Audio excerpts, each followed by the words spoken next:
Okay, just one of them times when I actually feel like doing a proper, quick update, I don't know, on the spur after a barbecue. Here we go, turn that down. Right, okay, so, Rufobarbarus, not a lot going on, don't see much of them, it's one they're feeding. Still feeding them and everything, but I didn't hibernate these girls. I never intended to, I bought them sort of November time, I think it was. About 15 quid for 80 workers, one queen, and it just gave me some proper ant keeping entertainment over winter. I kept them at 22, 24, and I'd do it again next year, to be honest. I feel guilty now. Fucking hell, dog. Shut him out. Yeah, I'd recommend that to anyone if you're getting a bit kind of not much ants going on, it's November time, then get a cheap colony of Ruginodus or Rubra, loads of workers, queens. Keep them heated, and you've got some, they swarm food, they do everything, and they're big enough to see, which I should say. I'm not a fan of these tiny ants you can't really see, so that's good. This is my natural-ish Lasius niger colony here. That stupid dog, that pain in the arse. But I put a fly in there today. My missus slapped the fly, so I dipped it in some boiling water, stuck it in there, see if anything. But these leaves are new today, just so I can actually make sure I've still got some ants in there. The way the setup is, it's just too easy for them to hide. I've seen them about once every 2-3 days to see one ant. I use that pistachio salt for the shell, even sugar water. That's a piece of roach from last night. That's the fly from today. They don't get fed more than once a week normally, I suppose, maybe twice a week, I suppose. That's the brood. This is the flavus. You see how they've kind of made this weird sort of carpet. That's all the workers, and I don't know if the queen's alive or not. It was a probably infertile queen. They appeared to accept her, but they're in an Antboy Elite, is it called? Thing. I've had it 2 years now, over 2 years, and it's actually glued together. It's what's that? Grout at the bottom, and it's glued up the side with acrylic cement because I had it with Fidolis and they were leaking. Yeah, and the Flavius can get out of it no problem, so I have to tape it. Every time I take it apart, I have to tape it at the corners. Just the tops, the sides are glued. So it's not a bad outworld, apart from it's just not for small ants. Even Lasius niger or Lasius flavus can get out of it no problem. And so it has to be like that. Keeping the tops off this is actually a natural setup. That's full. It's got a full clay big nest. It'll probably take about 5,000 ants at the back there. And the Nigers have just sort of ended up in it.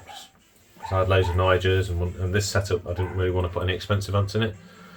So I'm not I've had a big thing about where I don't like 'cause it's grouted. It doesn't actually look anything like this normally. So the grout goes up halfway up the clay. The clay went a bit mouldy at the back there. It's got let's just do it. It's got a hydration system there with a sponge. In fact, if anyone's interested, I might as well show you properly. I don't want to play in it. So this is the windowsill, coldest room in my house, but the sun would still kill these ants. Downstairs toilet. Yeah, the sun would still bake them in sort of half a day, an hour or two, if I wasn't careful about it.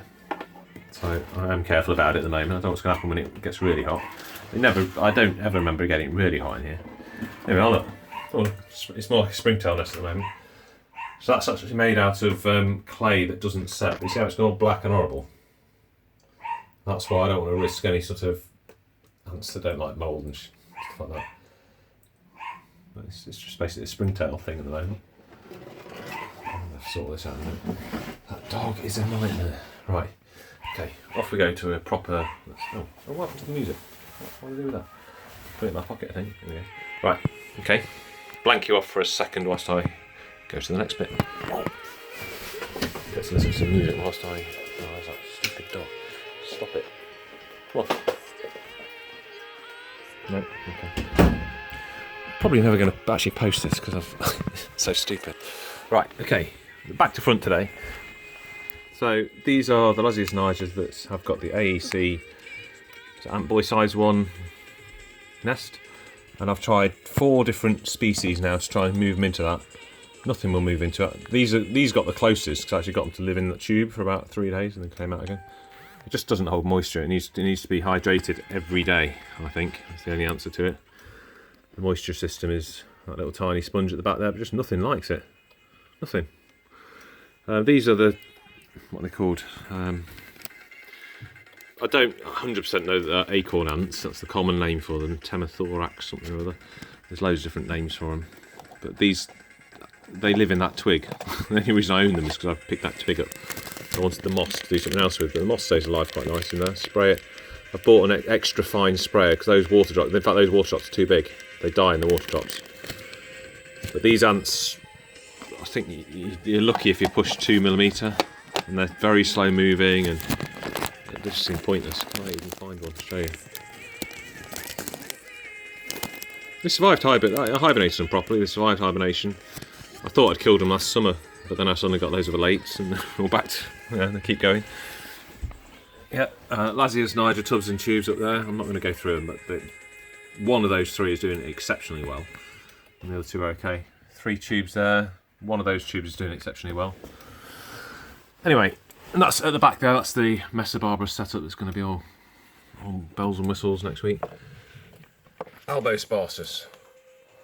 Can I show you? I don't think I'll show you them. Yeah, you can see a couple of workers there. The tube they came in was too big for that Saturn, and I've propped it up a bit so they're not on the floor, because I have had it quite hot over there, to be honest. But it's on a thermometer, whatever. Irritants. Now, irritants are, whenever I see one, I don't think we're going to see one because I'll let it cool down. I'll move things around. I'm going to talk about that in a minute. And the probe came out from underneath that tubs and tube thing where it's on the heat mat. Came out, so I came in today for a few hours and it's on 25. This is normally over 30. That's 2 meters that are inside that one there, and the probe is there. The thermostat is set at 28, I think 28.9, something like that. But that it equals a much higher temperature inside there. Anyway, they like it. That's the Albosparsus. These are the irritants. I'm not going to be able to show you, am I? It's not going to work. You can just about see a stripy butt at the back there. But these are amazing. They've got a pretty average sized queen, but the workers are massive. And they're really pretty. They were out last night. Okay, so here's the main topic of discussion here. So this is which is out in the outworld, I think, at the moment. Single queen Nico queen, can you see her there? See her arse there sticking out. The reason she's there, that's not a very good picture there. That was her tube, and I decided today I've not touched them for a long time. Have a good look. Yeah, there's no brood. The tube was almost, well, it wasn't that far out of water, but it wasn't going to last another 2 months of not touching, put it that way. So I put a brand new tube in there. She's sat in the outward ever since. I left her in there whilst I was doing the tube, because that was the tube that was gone. Maculatus. Okay, let's be privileged now. I haven't touched this cover for about 2 weeks, but I can see the brood, so you're privileged. And if I don't use this video, I'm going to have to edit it because I'm not going to disturb them again. Let's have a look. Is that coming into focus? No, not really. What's this music? Look at that. She's like really brown. But the workers are really small. I've had one dead worker, but it looks like 2 dead workers, isn't it? It looks like a head of one and the body of another. But anyway, she does look cool. So I've got plenty of larvae going on there, and I've got big hopes for her. She's the one that could be the monster in my ant collection.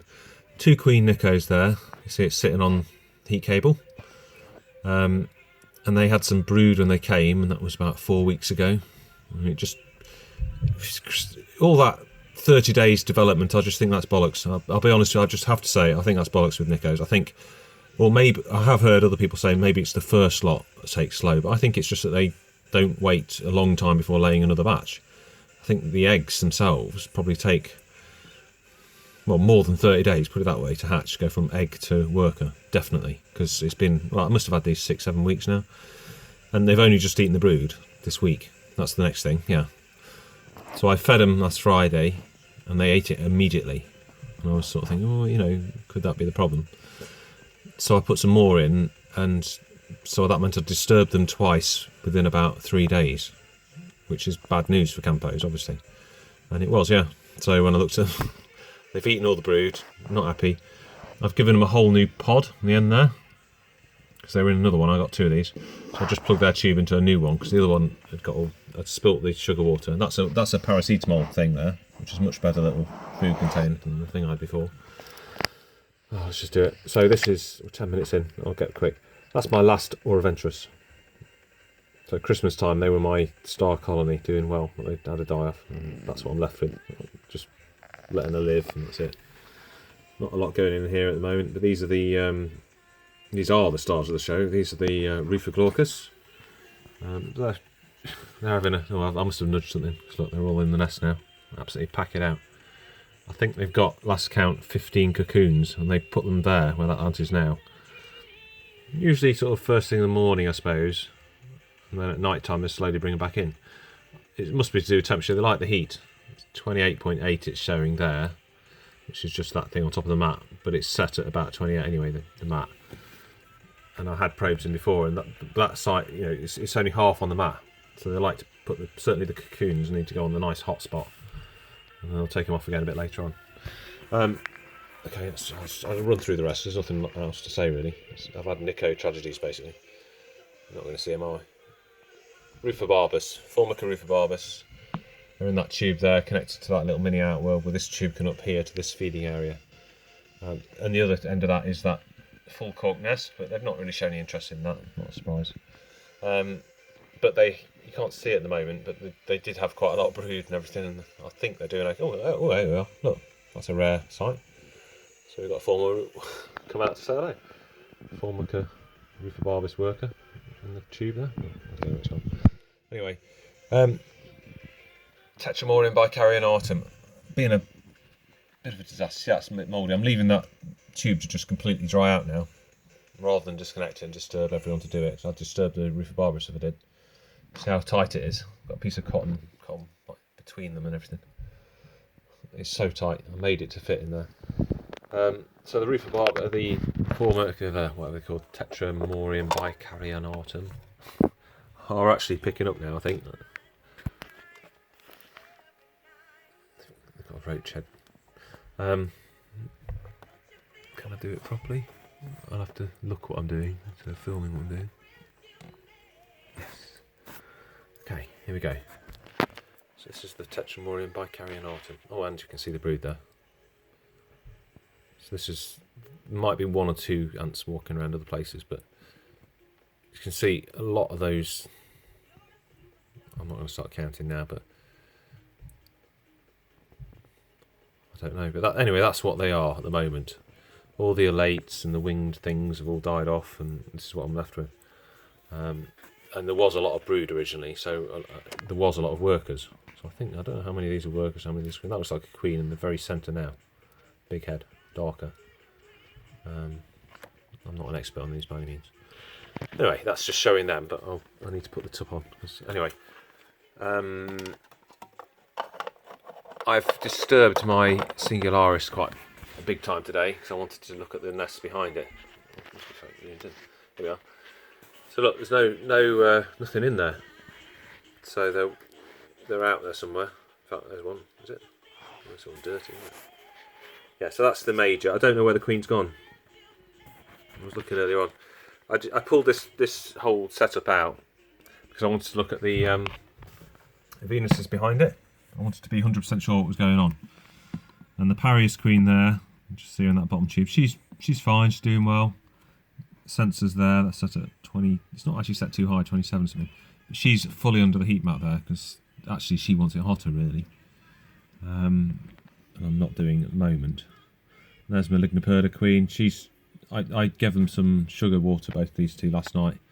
She came right out to have it, as she always does. The Parius, one of the reasons I disturbed them was I wanted to actually put a drop in her tube in case that's part of the problem. She's not coming out to have a look for it. I've not really seen her out. I couldn't watch her. Anyway.